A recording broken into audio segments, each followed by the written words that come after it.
yang meninggal keluarga kita. Apakah mungkin nanti ayah kita yang meninggal atau ibu kita yang meninggal. Siapa nangka mamandian.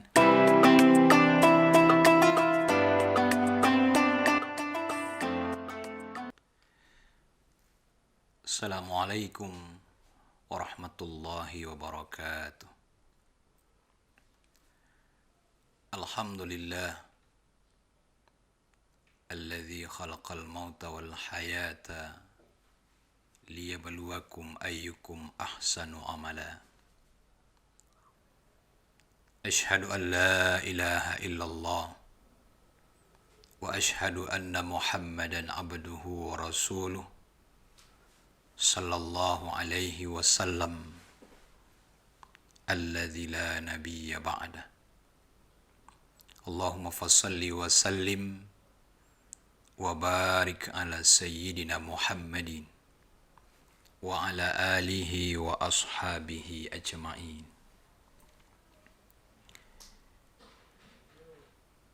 Pemirsa, para siswa dan siswi dimanapun berada, pertama kita bersyukur kepada Allah Subhanahu wa ta'ala. Alhamdulillah, di pagi menjelang siang ini kembali kita berjumpa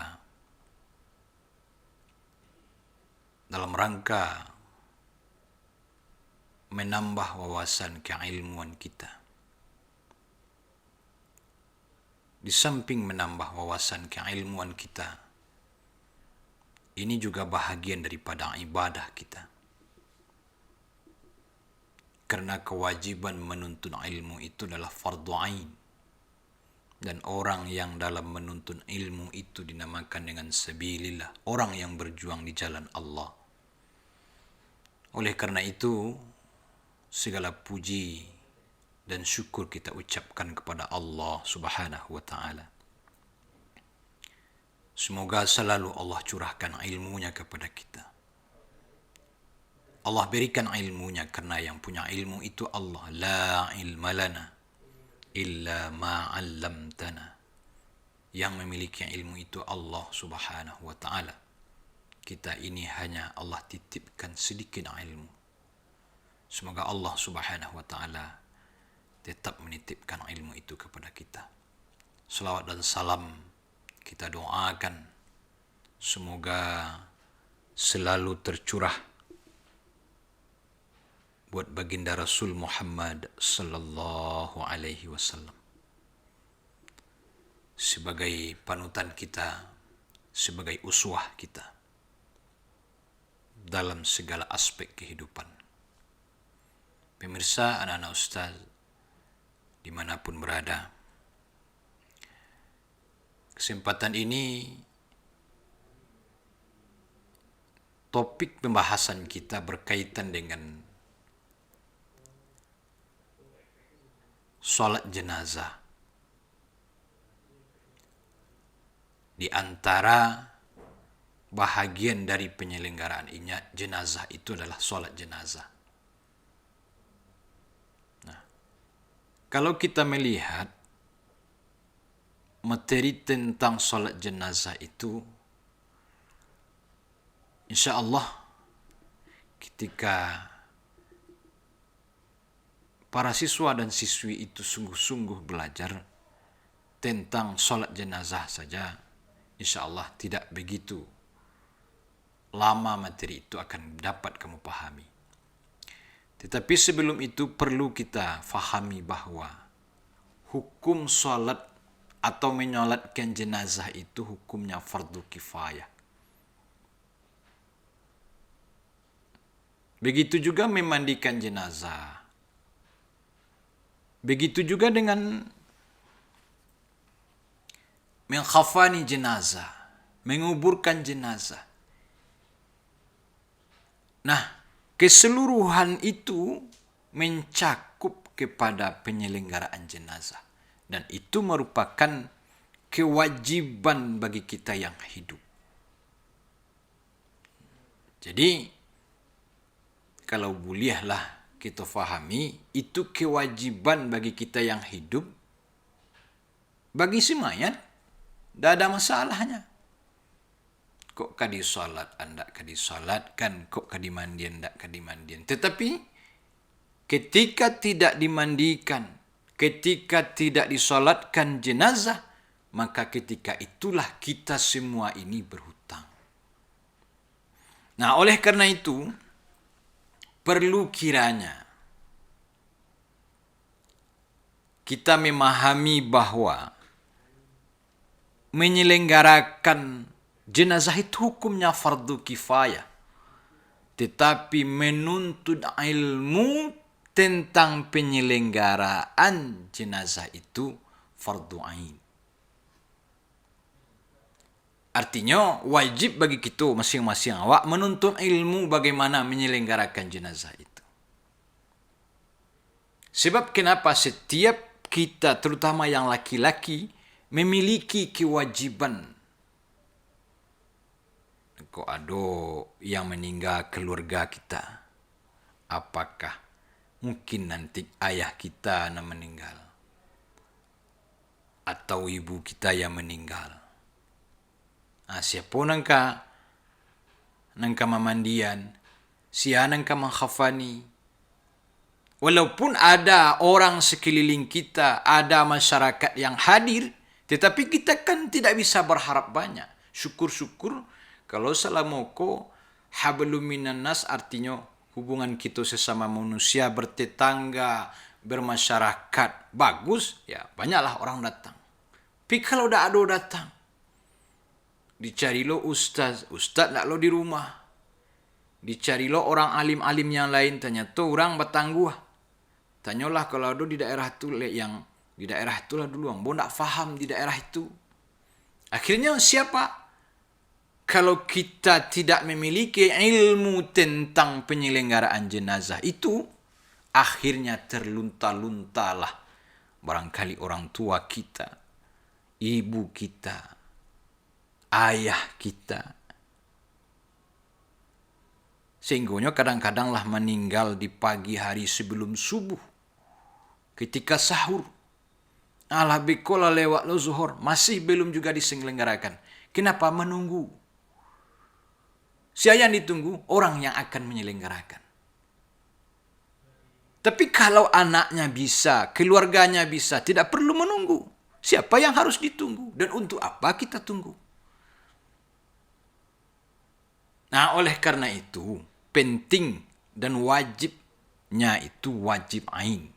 Wajib bagi diri kita sendiri untuk menuntut ilmu itu. Ustaz contohkan sedikit contoh. Kalau seandainya ayah hawa atau ibu kita dalam keadaan sakaratul maut, apa yang kau lakukan? Apakah kau tangisi saja? Ataukah kita bimbing ayah awak dengan kalimat talqin? La ilaha illallah. Atau kita menangisi saja? Meratapi, mengungkit-ungkit hal-hal yang tidak penting diungkit,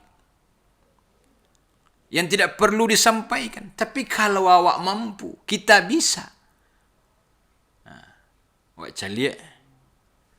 Kiranya ayah kau tak sadar le, tak tahu jo awak. Abah caranya le. Awak kaca kaki ayah kau lah dingin. Dipanggil-panggil ayah, tak tahu ayah jo awak le. Apa yang akan kita lakukan?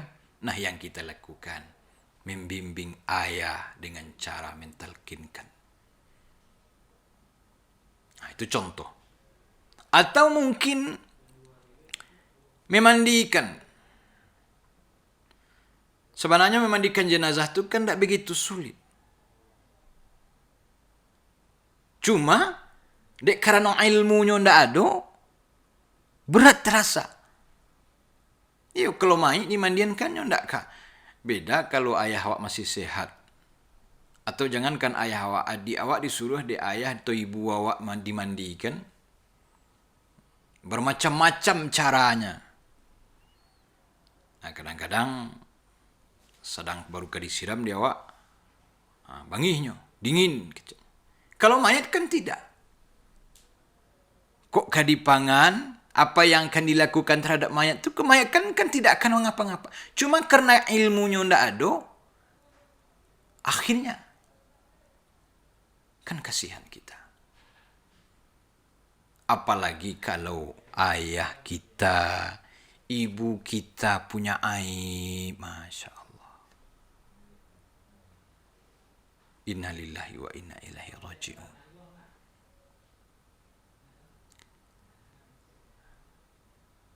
Kalau seandainya ayah kita punya aib, katakanlah di badan ayahku terjadi cacat, terjadi aib yang tidak bisa diketahui, yang tidak boleh diketahui oleh orang lain.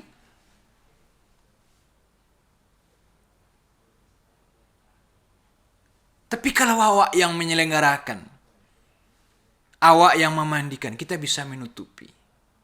Maaf-maaf cakap, maaf-maaf cerita. Katakanlah di punggung ayahku ada banana, deklah lama sakit, lalu luka-luka ditampik tidur. Baunya luar biasa, ya Allah. Tapi karena anaknya yang menyelenggarakan, semua itu tertutupi. Malahan itu menjadi pembelajaran bagi seorang anak. Ya Allah, begini besar perjuanganmu, hai ayah. Pantasan ayah selama ini menangis, pantasan ibu selama ini menangis. Begini perjuangan yang engkau lakukan. Mudah-mudahan Allah angkat sekalian dosamu. Allah ampuni dosamu, hai ayah, begitu besar penderitaanmu, sakit yang kamu hidapkan selama ini. Tapi kalau awak sebagai anak yang menyelenggarakan. Tapi kalau orang lain, na'udzubillah, summa na'udzubillah. Barunya memandikan keluar, tiba di luar, orang nak bertanya, dia nyusi bercerita. Yolah ibu awak. Judulnya rancak awalnya. Ibu awak. Baku ibu awak. Ibu awak. Yo baaman ku ibu awak. Entahlah. Ku pungguangku lah busuk, menanah, pabaun. Mungkin selama tertidur ndak dibarasian di anaknya. Banyak lagi itu. Banyak fitnah-fitnah yang akan timbul.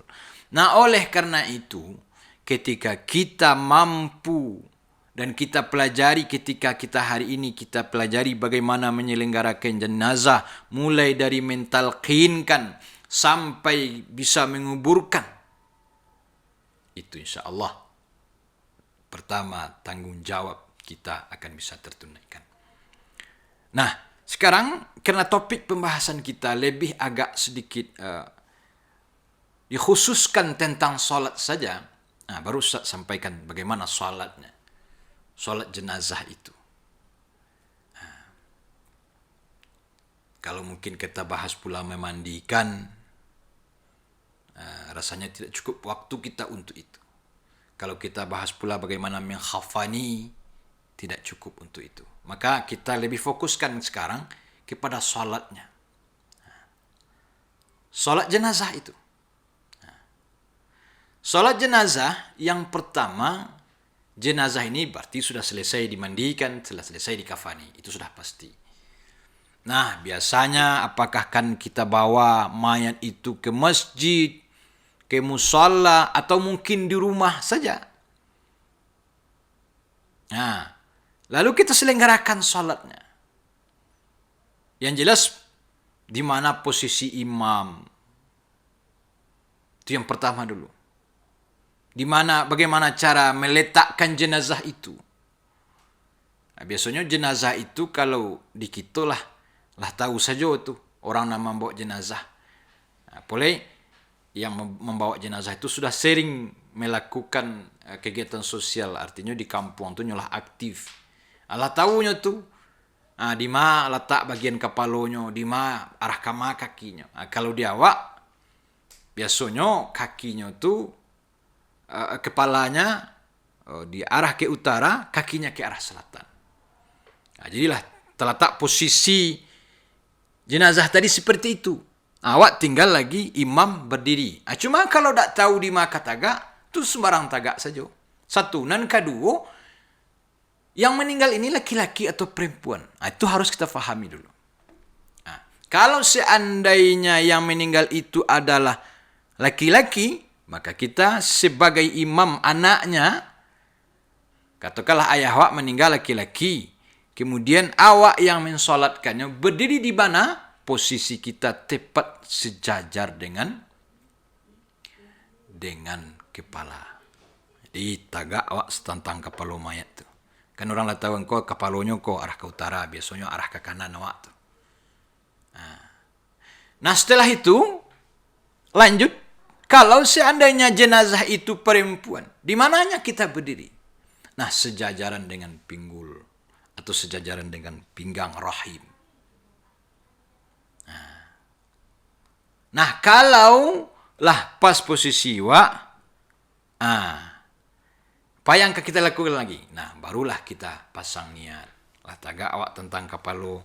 Kalau ayah awak nak meninggal, berarti awak berdiri tentang kepala ayah awak. Kalau ibu awak nak meninggal, berarti kita berdiri tentang rahim atau pinggul ibu awak. Nah, lalu kita pasang niat. Niatnya bagaimana? Yang jelas seluruh ulama sepakat bahawa niat itu tetap tepatnya letaknya pada hati kita. Lalu ada yang melafazkan niat, tidak masalah. Lebih menguatkan contohnya supaya pada hati wak kita baca usallinya.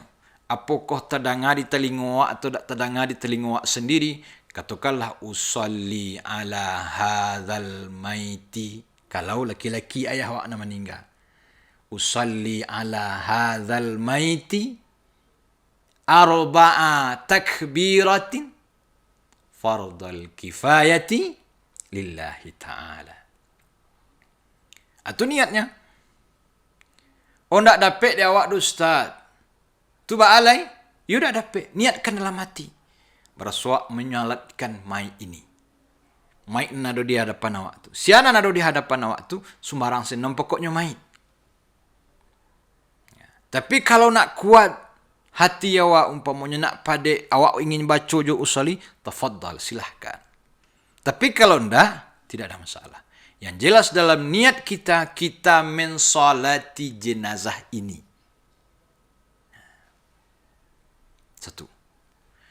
Nah, kalau ada juga kita di tempat-tempat kita, contohnya ketika kita belajar dulu di SD, di MDA, di TPQ dan segala macam, diajarkan oleh guru-guru para ustazah kita, ustaz dan ustazah kita.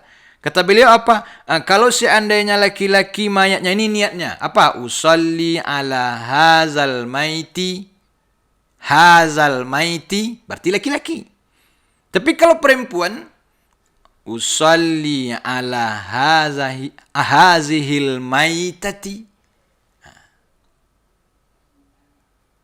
Bedakan antara hazal maiti, hazihil maitati.